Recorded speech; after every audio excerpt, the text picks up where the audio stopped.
another episode of Rack and Roll Future Proofing Your Warehouse. I'm your host, Ashley Feldpausch.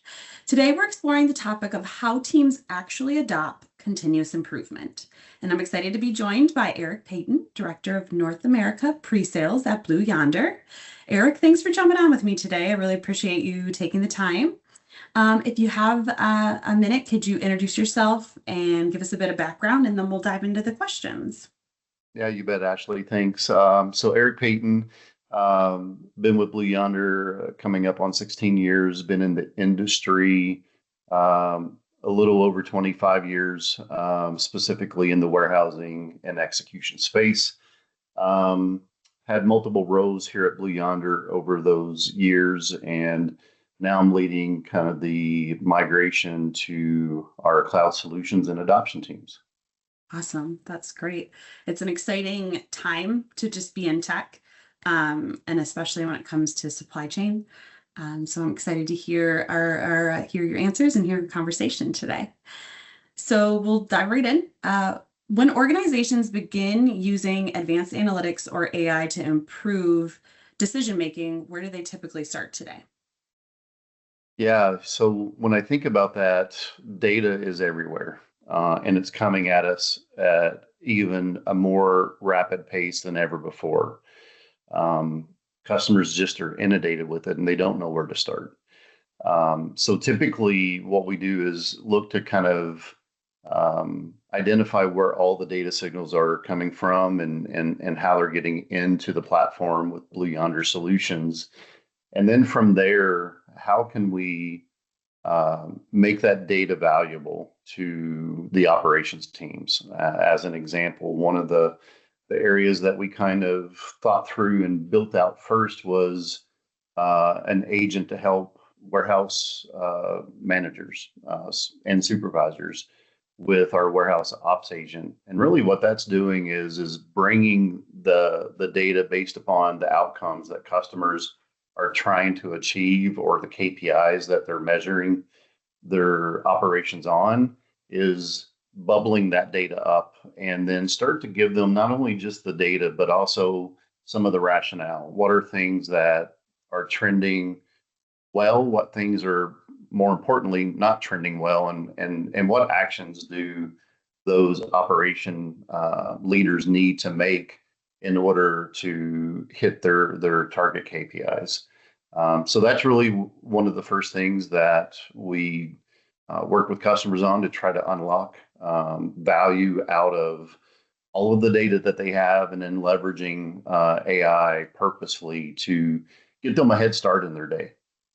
Absolutely. That's a great point. And it's visibility into the data and using it properly. There's no issue getting the data. It's using it and then putting it into play. I like that. That's a very good point. So what needs to be in place operationally before teams can really move from visibility to action? Yeah, and one of the things that I like to say, been in the industry a long time, operations or trust but verify. So probably skeptics of how AI is delivering that data from a visibility standpoint. So the way that we thought through that is always human in the loop. No, not a black box. We want it to be a clear pane of glass. So given the rationale to that operations user to understand how the AI came to the determination, again, it's based upon the outcomes that the team has set up and they want to action on. So the next step for us is provide kind of a good, better, best options on how to resolve potential issue. Maybe it's having short picks in a mezzanine, or maybe it's having an impact during the day to where a carrier calls and says, "Hey, look, I'm not going to make my appointment time. I can be there tomorrow." So how does that impact operations? And then having the tools to be able to say, "Hey, based upon that, here's what I recommend to do." And then really having the operation teams be invested into understanding how it derived the outcome and then taking action on that. Yeah, I think that's where so many organizations get stuck. It's like they have visibility, but it's not always the process to act on it consistently and getting everybody behind it to understand, why we're doing this. So that's a great point. So how do you take continuous improvement from being an initiative to actually embedding it into day-to-day execution? Yeah, for sure. And that's kind of the goal of most operation teams is how do I get better every single day? One of the things that, we've delivered through our agentic capabilities is kind of that root cause analysis, meaning that, hey, we've identified a problem. Not only here's the problem, but here's how to solve that problem, not only today, but going forward, and offering configuration changes that could be made. In how maybe your warehouse management solution set up, maybe how it's interacting with third-party solutions like automation, um, and really giving those operation teams the ability that they wouldn't have had before because there's so Mhm. much data and they're focused on actually getting product out the door, letting the agent do the due diligence, mining all of that data, and then give them that kind of root cause and then that action on here's the steps to take to resolve it. So that's a part of the solution. It's embedded as it, and it's really adapting to those intraday exceptions because we know that in operations the day doesn't go exactly as planned as often as the first hour of first shift. There's always an exception. So, given visibility to the users to make those smart decisions, and then letting the agent learn based upon what decisions the operations team made, so we can get better day in and day out. Yeah, I love that perspective. It's like instead of just making it a one-time project, hey, we're gonna do this, make it a daily routine that everybody knows they're going to do it. So then you can see those mistakes or those things that come along, or how to make those daily operations better. So it's a very good perspective. Um, so what does adoption really look like at the floor level? Like, how do teams trust and act on new insights? I know it's hard for people sometimes with change. So what's your advice on how to go about that?